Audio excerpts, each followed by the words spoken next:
మూడవ వచనము, యెషయా 53:3. అతడు తృణీకరింపబడినవాడు అయ్యను, మనుష్యుల వలన విసర్జింపబడినవాడు, వ్యసనాక్రాంతుడిగాను, వ్యాధిని అనుభవించేవాడుగాను, మనుష్యులు చూడనొల్లని వాడిగాను ఉండెను. అతడు తృణీకరింపబడినవాడు కనుక మనము అతనిని ఎన్నిక చేయకపోతిమి. చాలు వినండి జాగ్రత్తగా. ఇక్కడ 53వ అధ్యాయము చూసినట్టయితే యెషయా గ్రంథములో ఒక్కొక్క వచనము మొదట ఏముందంటే, ఇక్కడ ఆయన ఎలా ఉంటే ఆయన ఎదుట పెరిగాను, అతనికి స్వరూపమైనను సొగసైన, రెండో వచనంలో ఉంది, రెండో వచనం మూడోలే, అతని స్వరూపమైనను సొగసైన లేదు. దీని మీద ఒక వాక్యం చెప్పుకోవచ్చు.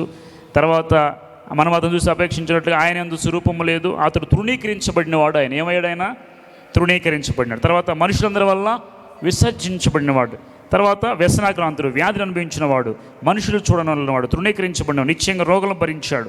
తర్వాత ఎన్ని చూస్తే అతిక్రమకులను బట్టి గాయపరచబడ్డాడు, దోషం బట్టి నలగొట్టబడ్డాడు, సమాధానకరమైన శిక్ష అతని మీద పడింది, దెబ్బల చేత స్వస్థత కలుగుతున్నది. ఈ 53వ అధ్యాయంలో అన్ని ఒక్కొక్క లైన్ ఒక్కొక్క వచనం చెప్పుకుంటే దాదాపు ఇదిగో 6 నెలలు చెప్పుకోవచ్చు దీని గురించి. మోషే గురించి అవలా ఇంకా. కాబట్టి మనం ఏం చేద్దామంటే క్లుప్తంగా కొన్ని విషయాలు, ఇంపార్టెంట్ విషయాలు మనం నేర్చుకుందాం. ఇప్పుడు చూడండి 3వ వచనంలో, అతడు తృణీకరింపబడిన వాడు ఆయన. ఈరోజు మన టాపిక్ కూడా తృణీకరించబడ్డారు. ఎవరైనా తృణీకరించబడింది ఎవరు? ఆయన. అతడు అంటే ఎవరి గురించి చెప్తున్నాడు ఇక్కడ?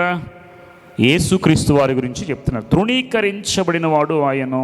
తర్వాత మనం ఇంకా కింద కూడా చూస్తే 3వ వచనంలో చివర, అతడు తృణీకరించబడిన వాడు కనుక మనము అతన్ని ఎన్నిక చేయకపోతే. తృణీకరించబడటం అంటే ఏంటి? తృణీకరించబడటం అంటే తీసివేయటం లేదా రిజెక్ట్ చేయటం. ఇంకా అసలు మన మధ్యలో నివాసం చేసినప్పుడు ఎవరైనా ఏమీ లేని వాళ్ళు, అసలు విలువ లేని వాళ్ళు, ఏమి తినడానికి కూడా లేని వాళ్ళు ఉన్నారనుకో, ఏం చేస్తాం మనం? వాళ్ళని లెక్కలు వేసుకోం. అసలు వాళ్ళని పట్టించుకోం మనం. వాళ్ళని ఏమంటారంటే సమాజంలో తృణీకరించబడ్డవారు, రిజెక్షన్లో గురైన వారు. రిజెక్షన్స్ ఎలా ఉంటాయంటే, ఇక్కడ జాబ్కి వెళ్ళినప్పుడు, జాబులు ఇంటర్వ్యూకి వెళ్ళినప్పుడు ఒక్కొక్కసారి రిజెక్ట్ చేస్తారు. ఒకటి రిటర్న్ టెస్ట్ పెడతారు, తర్వాత హెచ్ఆర్ ఇంటర్వ్యూ అవుతుంది. ఇది అయిపోయిన తర్వాత ఫైనల్గా వాళ్ళు కావాలనుకుంటే ఉంచుకుంటారు, లేదంటే రిజెక్ట్ చేసేస్తారు, తృణీకరిస్తారు.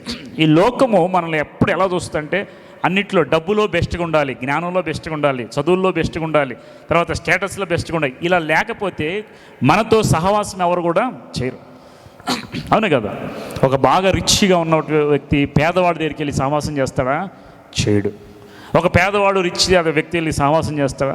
ఎవరికి ఈక్వల్గా ఉన్న వాళ్ళని చూసుకుంటారు, ఇదంటే వాళ్ళని రిజెక్ట్ చేస్తారు. అట్లాగే యేసుక్రీస్తు వారిని కూడా తృణీకరించబడిన వాడిగా మార్చబడ్డాడు. ఎందుకని? అసలు తృణీకరించేది ఎవరు? మనుషులను చేసింది ఎవరు చెప్పండి? మనుషులందరూ సృష్టించింది ఎవరు? మహాదేవుడు. మీకు ఒక విషయం చెప్తా. యెహోవా, యేసుక్రీస్తు, పరిశుద్ధాత్మ దేవుడు ముగ్గురు ఆదికాండంలోనే ఆత్మ జలం మీద అల్లాడుచుండేది. దేవుడు పలికినట్టుగా జరిగింది. దేవుడి యొక్క పర్మిషన్, యెహోవా దేవుని పర్మిషన్ యేసుక్రీస్తు పరిశుద్ధాత్మ సాయంతో సృష్టి చేసింది. అర్థమవుతుందా? దేవుడే సృష్టి చేశాడు. ఇప్పుడు మనిషిని సృష్టించింది ఎవరు? మన పోలిక చొప్పున నరులను చేయుదుము అని అనుకున్నారు ముగ్గురు. ఈ సృష్టిలో మెయిన్ పార్ట్ ఎవరంటే అందరూ కలిసి చేశారు. ఈ క్రియేషన్ యేసుక్రీస్తు వారు దగ్గరుండి చేశారని కూడా మనకు కొన్ని గ్రంథాలు చెప్తున్నాను. అంటే మన బైబిల్ గ్రంథాలు, థియాలజికల్ చూస్తే సృష్టి చేసింది ఎవరు? పరిశుద్ధాత్మ సహాయంతో, దేవుని అనుమతితో యేసుక్రీస్తు వారు దగ్గరుండి చేశాడు. కలుగును గాక, కలిగిన దాన్ని ప్రకటించడం చేయటమని మనం గమనిస్తాం. అయితే సృష్టించిన వ్యక్తిని తీసుకొస్తే భూమి మీదకి, ఆయన ఏం చేస్తున్నారు? సృష్టించబడిన వాళ్ళు ఏం చేస్తున్నారు? తృణీకరించారు. యేసుక్రీస్తును దేవుడికి అంగీకరించారు వాళ్ళందరూ. అసలు యేసుక్రీస్తు మీద నిందలు మోపిన వాళ్ళు, అపనిందలు వేసిన వాళ్ళు, వీళ్ళందరూ ఎవరు తెలుసా? ఎవరంటారు వాళ్ళందరూ? మామూలు మనుషులు కాదు. మందిరంలో శాస్త్రులు, పరిసయ్యులు, మీకు తెలుసు కదా. ఆ రోజు మందిరాల్లో ధర్మశాస్త్రాన్ని బోధించే ధర్మశాస్త్రోపదేశకులు, శాస్త్రులు, పరిసయ్యులు అందరూ ఉండేవాళ్ళు. వాళ్ళందరూ ధర్మశాస్త్ర ప్రకారం నడుస్తూ ఉండేవాడు.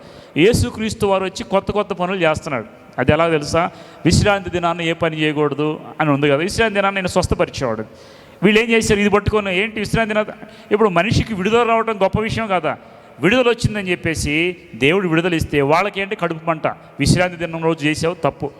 ఎట్లా కొట్ట క్షమాపణ అందుకున్నాడు, ఎట్లా కొట్ట ఆ బిడ్డకి విడుదల దొరికిందని సంతోషపడకుండా నువ్వు విశ్రాంతి దినం రోజు చేసావు అంటే ఏంటంటే మనిషి అంటే నచ్చకపోతే వాళ్ళు ఏం చేస్తారు, వాళ్ళు ఏం చేసినా కానీ వాళ్ళ మీద ఏదో ఒకటి రిజెక్షన్, ఏదో ఒక విధంగా నింద మోపుతూ ఉంటారు. అట్లాగే యేసుక్రీస్తు వారి మీద కూడా నింద మోపేశారు. కట్టను వేసేయండి, వేసి బయటికి పోకుండా కట్టను యేసుక్రీస్తు వారి మీద కూడా నింద మోపుతూ వచ్చారు. నింద మోపుతూ వచ్చి ఆయన్ని తృణీకరించేశారండి. అసలు మొట్టమొదటిగా యేసుక్రీస్తు వారు భూమి మీదకి వచ్చినప్పుడు సహవాసం చేసింది ఎవరితో చెప్పండి?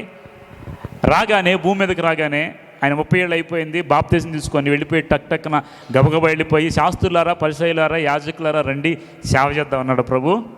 వాళ్ళ మనస్సు దేవునికి తెలుసు కాబట్టి వీళ్ళు ఏం చేస్తారంటే ప్రతిదానికి ఆజ్ఞలు పెట్టి మనుషులను మరీ ఇబ్బంది పెట్టేస్తారు. ఇంత భారం అయితే వాళ్ళు చేసి, ఇంత తప్పు అయితే ఇంత భారం మోపి వాళ్ళని ఇబ్బంది పెడతారు. అలాంటప్పుడు యేసుక్రీస్తు వారు పరిసయ్యుల దగ్గరికి, శాస్త్రుల దగ్గరికి, యాజకుల దగ్గరికి వెళ్ళలేదు, కానీ చేపలు పట్టుకునే వాళ్ళ దగ్గరికి, వినండి, చేపలు పట్టుకునే వాళ్ళ దగ్గరికి వెళ్ళిపోయాడు. పన్నులు వసూలు చేసుకున్నట్టు సుంకరి దగ్గరికి వెళ్ళిపోయాడు. అట్లా కొంతమందిని ఏర్పాటు చేసుకుని ప్రభు వాళ్ళని రండి, నన్ను వెంబడించండి, మనుషులను బట్టి జాలరుగా నేను చేస్తాను. యేసుక్రీస్తుకు కావలసిన వాళ్ళు టాలెంట్ ఉన్నవాళ్ళ, జ్ఞానం ఉన్నవాళ్ళ, లేకపోతే లోబడేవాళ్ళ? మీరు చెప్పండి. లోబడేవాళ్ళు కావాలి. మరి టాలెంట్ ఉంది, జ్ఞానం ఉంది, శాస్త్రుల పరిచయం, కానీ మీరు రండి సేవ చేద్దాం అలా వాళ్ళతో సేవ జరగదు. ఎప్పుడు నేను టాలెంట్ కలిగిన వాడిని, నేను గొప్పవాడిని, నాకు అన్నీ ఉన్నాయి, నేను ఇలాంటి వాడిని అలాంటి వాడిని అనుకుంటే అట్లాంటి వాడిని ప్రభు లెక్కలు కూడా వేసుకోడు. అలాంటి వాళ్ళు ఇంకొకరిని తృణీకరిస్తూ ఉంటారు. మీకు ఎగ్జాంపుల్ తెలుసు, పరిసయ్యుడు, సుంకరి ఇద్దరు కలిసి దేవాలయానికి వచ్చి ప్రార్థన చేస్తారు.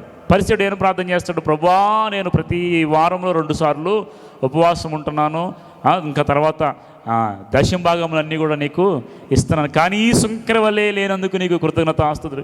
ఇవి చెప్పేదేదో చెప్పుకోవచ్చు, ప్రార్థన ఏదో చేసుకోవచ్చు, కానీ సుంకరి అయినటువంటి వాడిని చూసి తృణీకరించి అతని గురించి తప్పుగా మాట్లాడి దేవుని ఎదురు తనను తాను బోస్ట్ చేసుకుంటున్నాడు. ఎప్పుడు కూడా మిమ్మల్ని మీరు బోస్ట్ చేసుకోవద్దు. బోస్టింగ్ అంటే ఘనంగా హెచ్చించుకోవటం, మనం బడాయి మాటలు చెప్పుకోవడం. ప్రభా అన్నీ ఇచ్చావు, నీకు స్తోత్రం ప్రభా అంటే బాగానే ఉంది, కానీ వీడిలాగా లేకుండా నాకు అన్నీ ఇచ్చావు అంటే వాడిని పోల్చి తృణీకరించి మాట్లాడుతున్నారు. ఇప్పుడు బైబిల్ ఏం చెప్పింది? ప్రభు ఏమన్నాడు? తృణీకరించబడిన వాడు అయ్యాడు. ఎందుకు తెలుసా? తృణీకరించిన వారి పక్షంగా దేవుడు నిలబడటం కోసం. వినండి జాగ్రత్తగా. యేసుక్రీస్తు వారు ఎందుకు తృణీకరించబడ్డారో, ఎందుకు ఉమ్మివేయబడ్డారంటే తృణీకరించబడిన వారందరి పక్షంగా ప్రభువు నిలబడడం కోసం. ఇప్పుడు దేవుడు ఎవరి ప్రార్థన విన్నాడు? పరిసయ్యుడి ప్రార్థన విన్నాడా? సుంకరి ప్రార్థన విన్నాడా? అంటే తృణీకరించబడిన వాడిని ప్రభు హక్కును చేర్చుకున్నాడా, లేకపోతే తృణీకరించిన వాడిని చేర్చుకున్నాడా? జాగ్రత్తగా అర్థం చేసుకోండి. నువ్వు ఎవరినైనా తృణీకరిస్తే దేవుడు నీ ప్రార్థన వినడు, దేవుడు నీ పక్షంగా ఉండడు. వినండి జాగ్రత్త. చాలామంది వాడిదే ఉందిలేరా, వాడు వేస్ట్ గాడు, వాడు ఇది గాడు అని మనం ఏం చేయాలి? రిజెక్ట్ ఈజీగా మాట్లాడేస్తాం. నీవు ఎవరినైనా తృణీకరించి తక్కువగా మాట్లాడి తేలిగ్గా చూసి వాళ్ళని రిజెక్ట్ చేసావనుకో, వాళ్ళ పక్షంకి వెళ్ళిపోతాడు దేవుడు. నీ పక్షంగా ఉన్నాడు. ఎంత భక్తిపరురాలవైనా, ఎంత ప్రార్థన చేసినా, వినండి జాగ్రత్తగా, నువ్వెంత భక్తిపరురాలవైనా, ప్రార్థన చేసినా, ఎంత గొప్పవాడువైనా, ఒకరిని గనక తృణీకరించి నీవు మాట్లాడితే నీ పక్షంగా ప్రభు కార్యం జరిగించేది లేదు. ఎవరి పక్షంకి వెళ్ళిపోయాడు ఇప్పుడు దేవుడు? సుంకరి పక్షంకి వెళ్ళిపోయాడు. అక్కడ వాక్యం నేను మొత్తం చూపించట్లేదు, కానీ సుంకరి ప్రార్థన దేవుడు ఆలకించాడు. బైబిల్లో రెఫరెన్స్ చూడండి. ఎవరైనా దేవుడు సుంకరి ప్రార్థన ఆలకించాడు అని ఉంటుంది. ఎవరైనా రెఫరెన్స్ చూస్తే తీయండి. సుంకరి ప్రార్థన ఆలకించాడు, అతను నీతిమంతుడిగా తీర్చబడి ఇంటికి వెళ్ళాడంట.